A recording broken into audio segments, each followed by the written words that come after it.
श्रीमद्भागवत महापुराण कथा द्वादश स्कंद चौथा अध्याय। 4 प्रकार की प्रलय। श्री सुखदेव जी महाराज कहते हैं, परीक्षित, तीसरे स्कंद में परमाणु से लेकर जीव प्रात पर्यंत काल का स्वरूप और एक एक युग कितने कितने वर्षों का होता है, यह मैं तुम्हें बतला चुका हूँ। अब तुम कल्प की स्थिति और उसके प्रलय का वर्णन भी सुनो। राजन, 1000 चतुर्युगी का ब्रह्मा का एक दिन होता है और ब्रह्मा के इस दिन को ही कल्प भी कहते हैं। एक कल्प में 14 मनु होते हैं और कल्प के अंत में उतने ही समय तक प्रलय भी रहता है। प्रलय को ही ब्रह्मा की रात भी कहते हैं। उस समय ये तीनों लोग लीन हो जाते हैं, उनका प्रलय हो जाता है। इसका नाम नैमित्तिक प्रलय है। इस प्रलय के अवसर पर सारे विश्व को अपने अंदर समेटकर लीन कर ब्रह्मा और तत्पश्चात शेषशायी भगवान नारायण भी शयन कर जाते हैं। इस प्रकार रात के बाद दिन और दिन के बाद रात होते हैं। और जब ब्रह्मा जी अपने मान से 100 वर्ष की और मनुष्य की दृष्टि में 2 प्रांत की आयु समाप्त हो जाती है।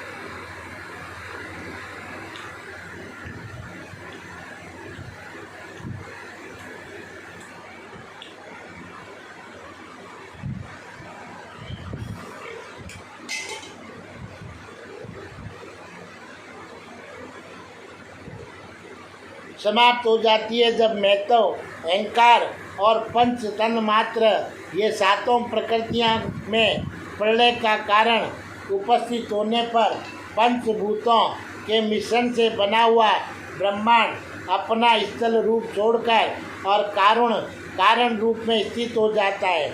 घुल मिल जाता है। परीक्षित, प्रलय का समय आने पर 100 वर्ष तक मेघ पृथ्वी पर वर्षा नहीं करती है और किसी को अन्न नहीं मिलता। उस समय प्रजा भूख प्यास से व्याकुल होकर एक दूसरे को खाने लगती है। इस प्रकार काल के उपद्रव में पीड़ित होकर धीरे धीरे सारी प्रजा क्षीण हो जाती है। प्रलयकालीन सान्वर्तक सूर्य अपनी प्रचंड किरणों से समुद्र, प्राणियों के शरीर और पृथ्वी का सारा रस खींच कर सोख जाते हैं और फिर उन्हें सदा की भांति पृथ्वी पर बरसाते नहीं। और उस समय श्रीकृष्ण भगवान के मुख से प्रलयकालीन संवर्तक अग्नि प्रकट होती है। वायु के वेग से वे और भी बढ़ जाती है। तल अतल आदि 7 नीचे के लोगों को भस्म कर देती है। वहाँ के प्राणी तो पहले ही मर चुके होते हैं। नीचे से आग की करारी लपटें और ऊपर से सूर्य की प्रचंड गर्मी। उस समय ऊपर नीचे चारों ओर ये ब्रह्मांड जलने लगता है। ऐसा जान पड़ता है कि मानो गोबर का उबला जलकर अंगारे के रूप में देख रहा है। इसके बाद प्रलयकालीन अत्यंत प्रचंड सान्वर्तक वायु सैकड़ों वर्षों तक चलती रहती है। उस समय का आकाश धुएं और धूल से तो भरा ही रहता है। उसके बाद असंख्य रंग बिरंगे बादल आकाश में मंडराने लगते हैं और बड़ी भयंकरता के साथ गरज कर सैकड़ों वर्षों तक वर्षा करते रहते हैं। उस समय ब्रह्मांड के भीतर का सारा संसार एक समुद्र हो जाता है और सब कुछ जलमग्न हो जाता है। इस प्रकार जल प्रलय हो जाता है। जब जल पृथ्वी के विशेष गुण गंध को ग्रास लेता है, अपने में लीन कर लेता है। गंध गुण के जल में लीन हो जाने पर पृथ्वी का प्रलय हो जाता है। वह जल में घुल मिलकर जल रूप बन जाती है। राजन, उसके बाद जल के गुण रस को तेज तत्व ग्रस लेता है और जल निरस होकर जय तेज में समा जाता है। तदंतर वायु तेज के गुण रूप को ग्रस लेता है और तेज रूप रहित होकर वायु में लीन हो जाता है। अब आकाश वायु के गुण स्पर्श को अपने में मिला लेता है और वायु स्पर्शहीन होकर आकाश में शांत हो जाता है। इसके बाद तामस अहंकार आकाश के गुण शब्दों को ग्रस लेता है। आकाश शब्दहीन होकर तामस अहंकार में लीन हो जाता है।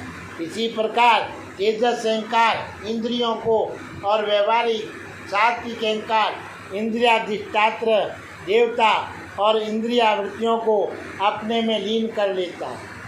तत्पश्चात मैत्व अहंकारों को और सत्व आदि गुण मैत्व को ग्रास लेते हैं। परिचित, ये सब काल की महिमा है और उसी की प्रेरणा से अव्यक्त प्रकृति गुणों को ग्रस लेती है और तब केवल प्रकृति ही प्रकृति शेष रह जाती है। वही चराचर जगत का मूल कारण है। वह व्यक्त, अनादि, अनंत, नित्य और अविनाशी है। जब अपने कार्यों को लीन करके प्रलय के समय साम्य अवस्था को प्राप्त हो जाती है, तब काल के अव्यय वर्ष, मास, दिन, रात, क्षण आदि के कारण उसमें परिणाम, क्षय, वृद्धि आदि किसी प्रकार के विकार नहीं होते। उस समय प्रकृति में स्थूल अथवा सूक्ष्म रूप से वाणी, मन, सत्वगुण, रजोगुण, तमोगुण, मैत्व आदि विकार, प्राण, वृद्धि, इंद्रिय और उनके देवता आदि कुछ नहीं रहते। सृष्टि के समय रहने वाले लोगों की कल्पना और उनकी स्थिति भी नहीं रहती है। उस समय सपना, जागृत और सुस्मित ये तीन अवस्था नहीं रहती है। आकाश, जल, पृथ्वी, वायु, अग्नि और सूर्य भी नहीं रहते।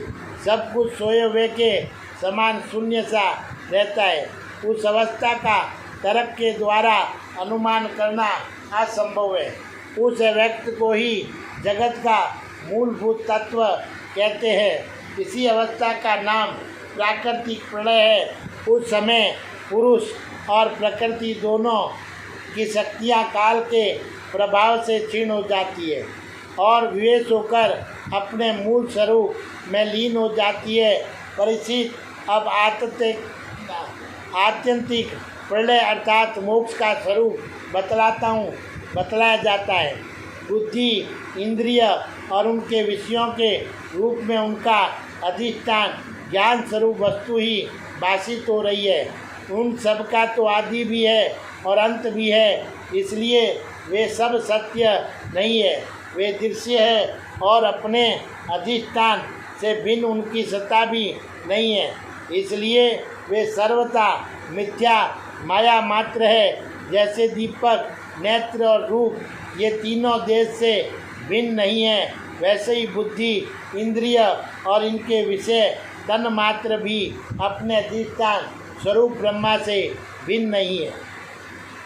यद्यपि वे इनसे सर्वथा भिन्न हैं, जैसे रज्जु रूप अधिष्ठान में अत्यंत सर्प अपने अधिष्ठान से पृथक नहीं है, परंतु अध्यस्त सर्प से अधिष्ठान का कोई संबंध नहीं है।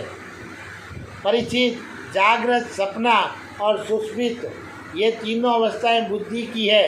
अतः इनके कारण अंतरात्मा में जो विषय, तेजस और त्याग रूप नानात्व की प्रतीति होती है, वह केवल माया मात्र है। बुद्धिगत नानात्व का एकमात्र सत्य आत्मा से कोई संबंध नहीं है। ये विश्व उत्पत्ति और प्रलय से ग्रस्त है, इसलिए अनेक अवयवों का समूह अव्यय ही है।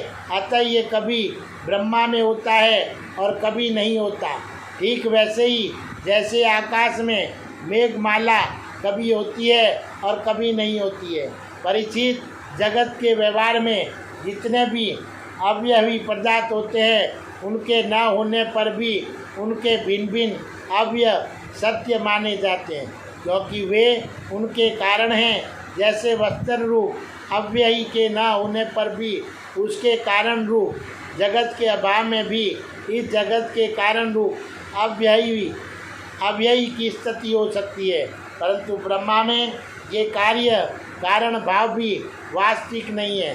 क्योंकि देखो, कारण तो सामान्य वस्तु है और कार्य विशेष वस्तु।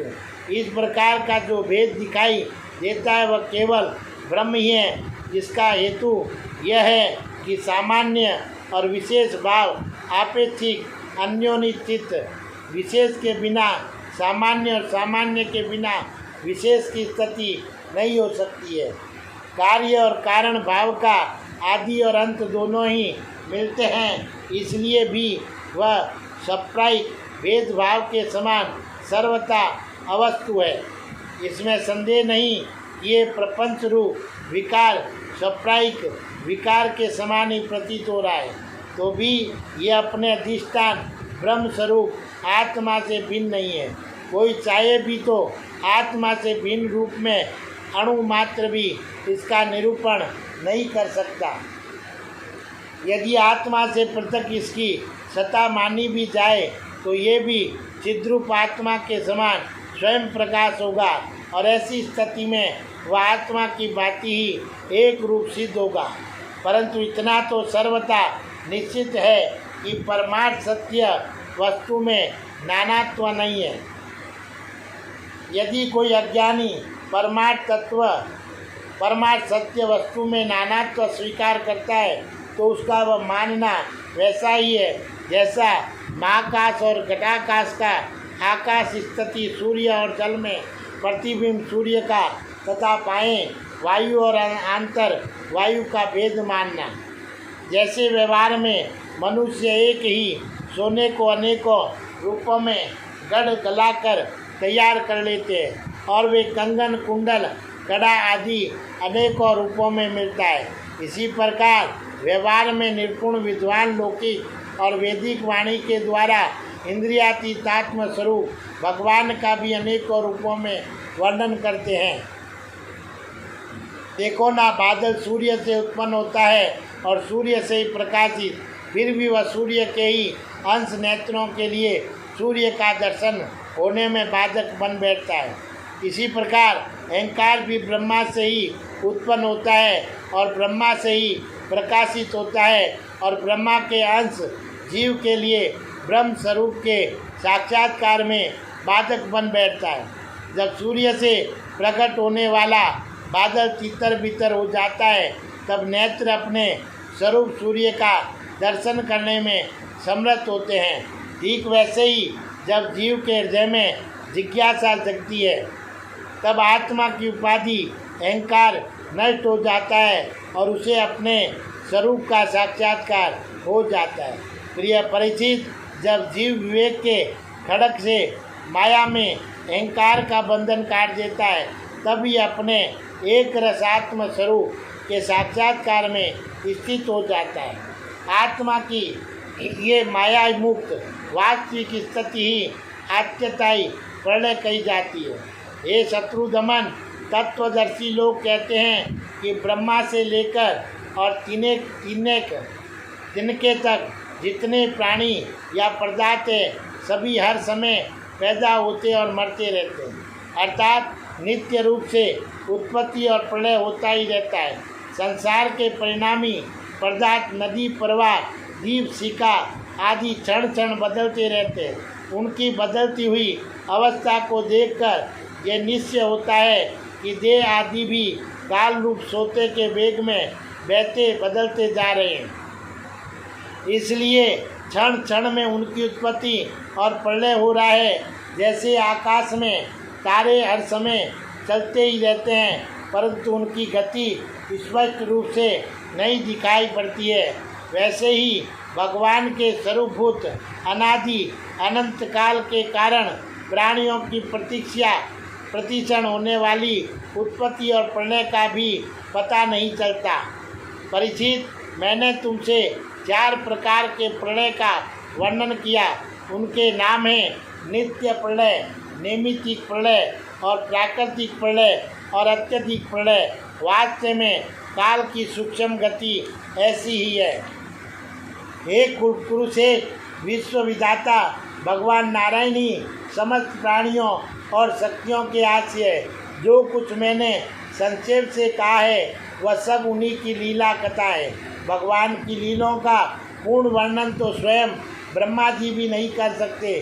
जो लोग अत्यंत दुस्तर संसार सागर से पार जाना चाहता है, अथवा जो लोग अनेकों प्रकार के दुख दावानल से दग्ध हो रहे हैं, उनके लिए पुरुषोत्तम भगवान की लीला कथारूप रस के सेवन के अतिरिक्त और कोई साधन, कोई नौका नहीं है। यह केवल लीला रसायन का सेवन करके ही अपना मनोरथ सिद्ध कर सकते हैं। जो कुछ मैंने तुम्हें सुनाया है, यही श्रीमद्भागवत महापुराण है। इसे सनातन ऋषि नर नारायण ने पहले देव ऋषि नारद को सुनाया था और उन्होंने मेरे पिता महर्षि कृष्ण द्वैपायन को महाराज उन्हीं बद्री वन विहारी भगवान श्री कृष्ण द्वैपायन ने प्रसन्न होकर मुझे इस वेद तुल्य श्री भागवत संहिता का उपदेश किया। कुरुक्षेत्र आगे चलकर जब सोनकादिक ऋषि नैमिषारण्य क्षेत्र में बहुत बड़ा सन करेंगे, तब उनके प्रसन्न करने पर पौराणिक वक्ता श्री सुत जी उन लोगों को इस संहिता का श्रवण कराएंगे। और आज भगवत कृपा के द्वारा लाइफ में पूरी भागवत भगवान की कृपा से, भक्त कृपा से अपनी पूर्ण होने आ रही है। बोलिए श्री कृष्ण भगवान की जय। श्री कृष्ण।